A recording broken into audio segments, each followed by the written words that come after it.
In support of the second decade of action's goal to halve road traffic deaths and injuries, the UN Road Safety Fund and its partners, including Autoliv, were working together with governments, particularly in lower income countries, to select the missing or the weak elements of their own national road safety systems. And we're working to address these critical road safety system gaps through grant finance projects that are based on the international regulatory framework of UN legal instruments and global technical standards. And we're also using lessons learned from countries with strong road safety performance in implementing those projects. And I think that's super important, because I think in order to really make a difference in this second decade of action, we need to do things different than we did in the first decade of action. And I think it all comes down to exactly what you said, Nneka, about collaboration and using the instruments that we have. But I think we all need to promote a stronger safety culture or awareness, and also in relation to that, some legal frameworks and policy making that would support this change, maybe in a quicker pace than it has before.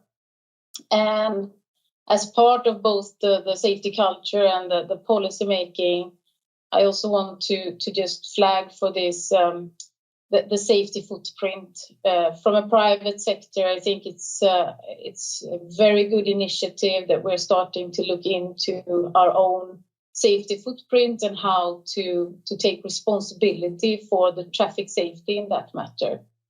And I think even if Autoliv is only one company and there are some others in a pilot phase and everything, if we manage to get all companies to comply, that could be a huge success for in how to address the road safety.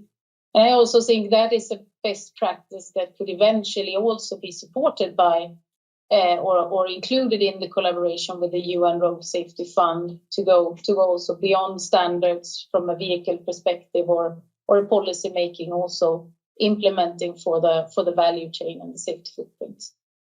Perhaps, Cecilia, I'd also add here that in addition to really what the private sector can bring to the table in terms of reaching the goal for the second decade of action, there is the expertise of the private sector, but the governments in these low and middle income countries have a very, very, I'd say, strong role and responsibility to play in this endeavor.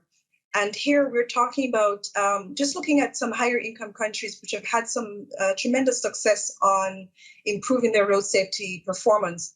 It's a lot also about, developing legislation based on international standards. It's also about putting in place measures to enforce the legislation, as well as to introduce measures to educate and to inform road users about the regulations and standards that exist in the country. And as you may well know, Sweden and the Netherlands are countries which really introduce the safe system approach, where we take into account things like improvements around the road infrastructure, as well as vehicles that you mentioned, as well as post-crash response. And when we see what has happened in these higher income countries, particularly after the peak in the 1960s, where you had a lot of road traffic deaths, which were coming with the increase in number of vehicles or in the volume of motorized traffic, we saw that there was an overall reduction trend in these higher income countries. And so the fund with its partners, we're really looking to see how we can help to transfer some of this learning to low and middle income countries. Because unfortunately, these countries started to experience a rapid growth of road traffic fatalities during the 1990s as a result of increased motorization. But unlike countries in the Western Europe, for example, the fatalities continued to incline. And now we have 93% of the 1.3 million road traffic fatalities every year occurring in low and middle income countries. And so that is why the fund is focused on low and middle income countries. And that is why we are focusing on introducing projects that are establishing systems in low and middle income countries around road safety governance, lawful behaviors of road user actions, admission of safe vehicles to traffic. We're looking at road infrastructure design and also building systems around post-crash response. I think with the success that high-income countries have had with implementing this holistic approach to road safety, we'd like to see the same happening for low and middle-income countries in the second decade of action. Yes, and I totally agree. And I think the safe system approach and really working with all of the parts that are integrated in that systematic approach, as you say, with the vehicle technology, with the education enforcement, etc. I think that's the way forward. And I think also we can see recent examples where this collaboration has actually led to improvements. Taking India as an example, that is rapidly now going into more policy making and also consumer rating. And I think with the collaboration within the UN Road Safety Fund, we're also creating the possibilities, because, well, it all comes back to that we need funding, of course, to support the low and middle income countries, both in terms of competence and progress in implementation, and then also finding affordable technology. And in order to get there, it's super important, both with a collaboration but also this funding structure. And I think also that was discussed partly in the UN high-level meeting in the importance of establishing that funding structure.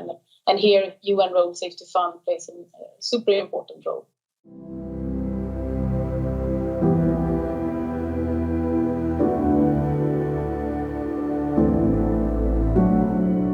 The UN Road Safety Fund clearly identifies vulnerable road users, such as pedestrians, cyclists, motorcyclists, children, and persons with disabilities, as road users that require particular consideration when countries and cities are planning for and executing their road safety actions.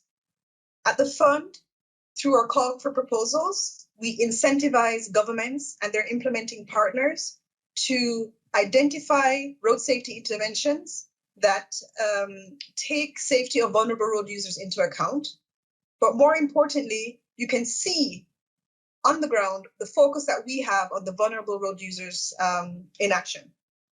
For example, in Rwanda, the partnership that we have with the Rwanda Standards Board, the UN and regional commissions for Africa and Europe, as well as work that we're doing with the UN specialized agencies and FIA Foundation, we have a Let's Protect the Head project. And this is working on standardizing motorcycle helmet manufacturing in Rwanda that will ultimately produce a consistent supply of safe and affordable helmets to be exported across the continent. Yes, and that's also then links again. I mean, working with how to support the affordable helmets and the helmets with the right protection. I think that comes back to both funding and affordable technology for the low and middle income countries. But here I also think the collaboration is really important in how to sort of go all the way, because we need to get beyond the support in also finding creative ways in really maybe not go to market, because it's how to implement it on a broader scale and how to make that possible.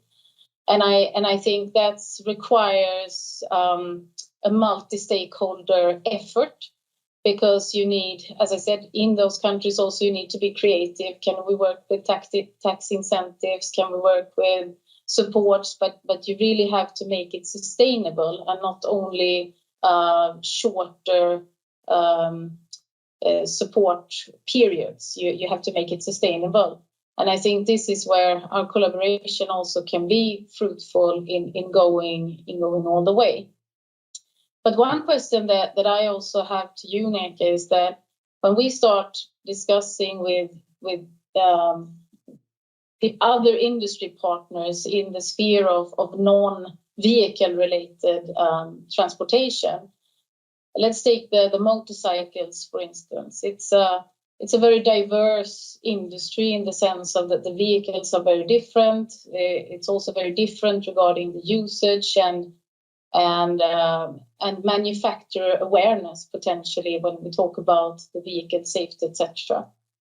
Do you also see that we can work together in actually getting everyone on the same page and really understanding the safe system approach and everyone's sort of responsibility into that? Because that is what I see as a potential challenge. but also an opportunity that it's a big diversity and we need everyone on board. I think it can be done, but I think it requires some efforts from collaborative side, so to speak. Or what's your thought on that one? Absolutely agree with you, Cecilia.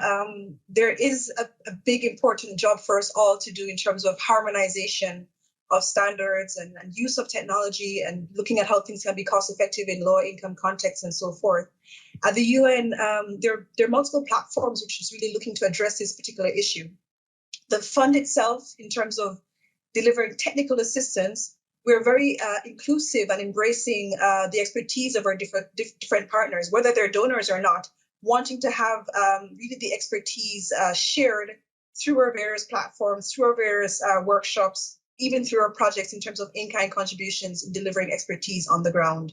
But we also have in the UN system, for example, from the UN Economic Commission for Europe, different working parties looking at vehicle safety regulations, looking at road traffic signs, for example, where countries and also private sector stakeholders can come together to help us work through as a UN membership, as a UN partnership of 193 member states, helping to think through how do we harmonize standards based on evidence, based on expertise, based on innovation and technology.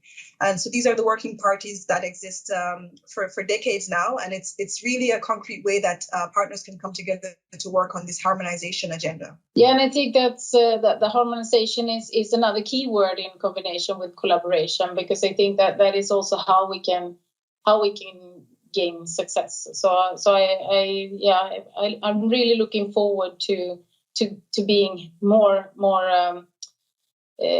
participating in that work. And also, I mean, if you put all our expertise together, as you said also previously, I mean, we have a history of working with the same system approach and evidence-based measurements.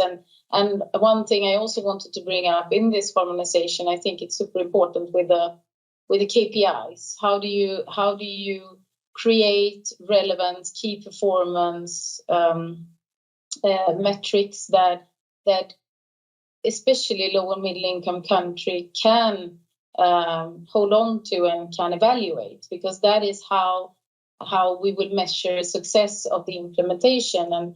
And maybe there also I think it's a need for collaboration and harmonization depending on where in the development scale the road traffic work is in each country. Absolutely. And just to add, Cecilia, that while we do look for harmonization in terms of the evidence-based, what is proven to work to actually get those numbers down in terms of deaths and fatalities, we must recognize that each country and each region is different. And so when we look at the indicators for performance of our work together there, we need to also take into account really the cultural context. What is the situation, not only economic, socioeconomic, but really what is the culture of the people, and really looking to see what is the measure of success in each country, in each region, which is something that we are already doing and will continue to do as we move forward in more countries in the years ahead. Yeah, and I think that's really interesting, because the culture, as you say, will have also a very big effect on the success. So then it comes back to also creating this safety culture in how you can also then evaluate your key performance indicators and also create the right ones, because I don't think the whole list that we have in Sweden is not applicable maybe to some other countries. So then it would have been easy. But so there is a lot of work to be done.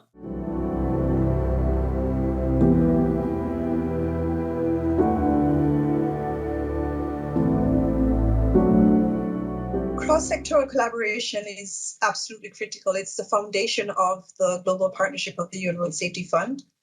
Making an impact at the global level absolutely requires this kind of collaboration and partnership.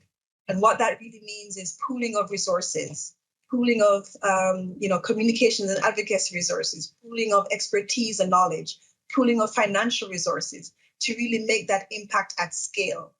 It's really a question of having a greater impact of the sum of the partnership than of the individual members of the partnership.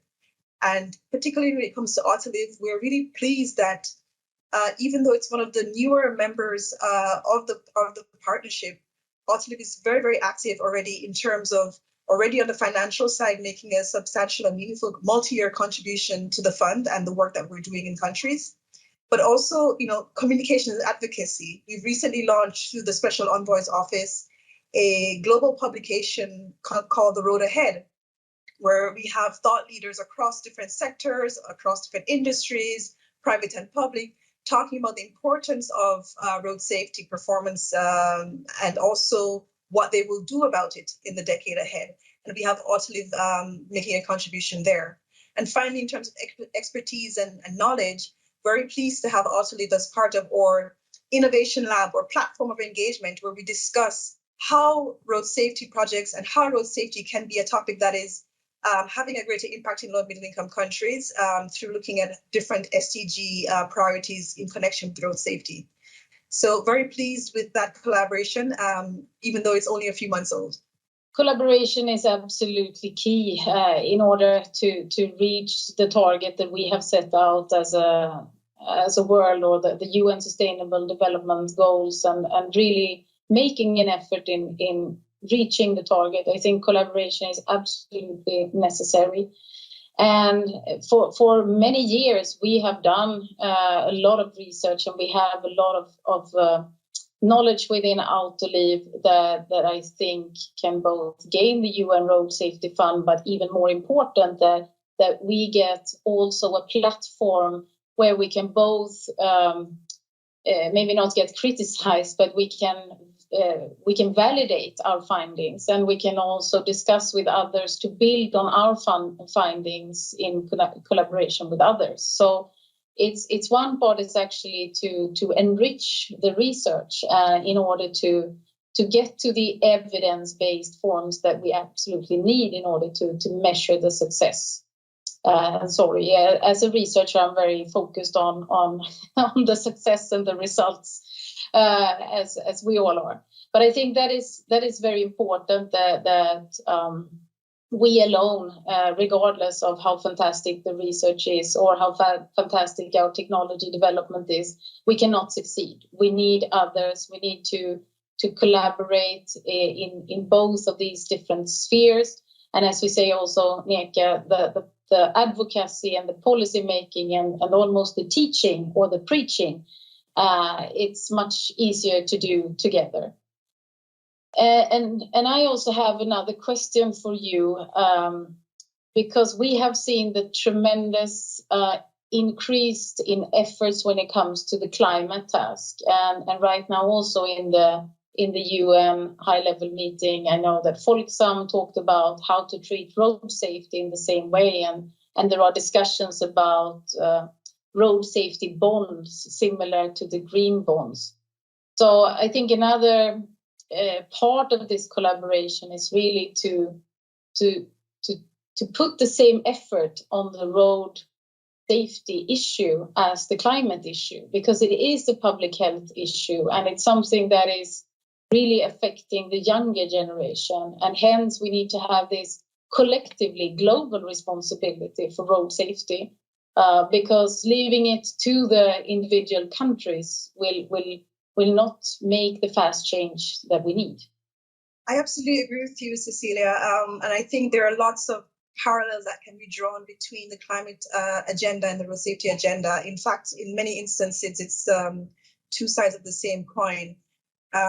Just on a very practical level, we even have a very successful project, I would say, in West Africa, looking at vehicle safety and improving the vehicle safety and the vehicle standards of used cars being imported in West Africa. And there's the issue of greater safety if we have stronger standards around the importation of used vehicles, but then also the younger the cars, the safer they are, the smarter they are, but also the cleaner they are. And that's definitely something that's been documented by the UN Environment Programme.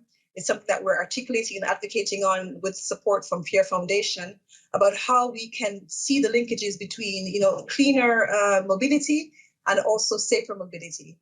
It's something we advocate for increasingly, but we need more partners on board doing the same. Yeah, and I think this is really the key also, how to integrate the road traffic safety issue and combine the different SDGs, because that is also how we create the even holistic view on a next level, so to speak. And I think That's super interesting in combining the clean transportation with the safe and effective transportation as well.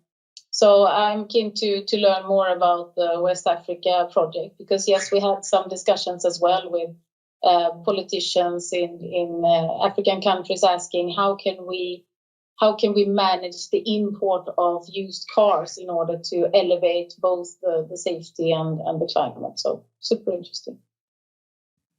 Absolutely. I hope that the next time we have our conversation, it will be on the ground visiting one of our projects that we've supported in West Africa or somewhere else in the world.